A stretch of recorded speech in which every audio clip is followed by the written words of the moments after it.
Hey, what's up? Kumusta mga idol? Panibagong araw na may panibagong pagkikwentuhan na naman tayo ngayon. Pero bago tayo magsimula, ay shoutout muna kay Adolfo Jimenez sa panonood sa ating channel. At shoutout na rin sa inyo lahat mga idol. Well, hindi na nga natin to patatagalin pa. Kung bago ka sa aking channel, ay welcome sa J-Zone TV.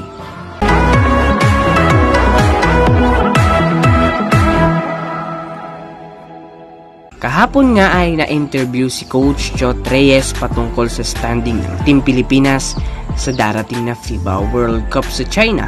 Matatandaan niyang si Coach Chot Reyes ay ang in-charge noong kalahati ng 2019 FIBA World Cup Asian Qualifiers bago ito masuspinde matapos ang Philippine-Australian Brawl.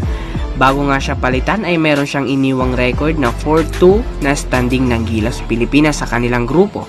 Natanong nga siya kung ano nga ba ang kanyang pananaw sa standing ng Pilipinas gayong malalakas ang kanilang makakalaban ngayon.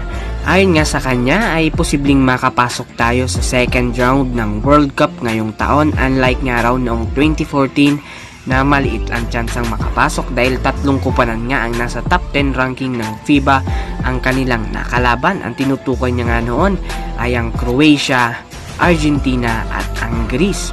Matatandaan ngang natalo ang Pilipinas ng Argentina sa 4 na puntos. Sunod ang Croatia na umabot pa ng overtime ngunit natalo rin tayo. At pangatlo nga ang Greece naman na natalo tayo by 12 points.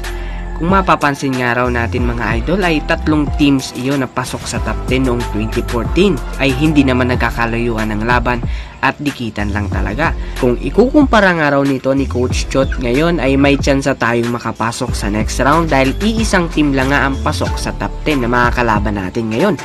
Yun nga ay ang Serbia na talagang mahihirapan ng Pilipinas.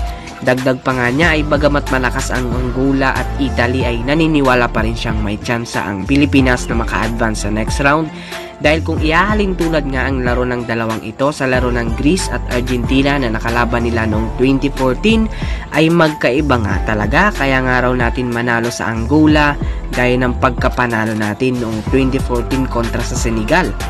At kung ikukumpara naman ang laro ng Italy ay hindi naman siguro nakalakasan gaya ng Argentina at Greece. So yun mga idol, kung naniniwala si Coach Chot na may chance tayo makapasok ay dapat tayo rin mindset lang na sana ay manalo. At magtiwala na lang tayo mga idol na sana ay mangyaring makapasok nga talaga.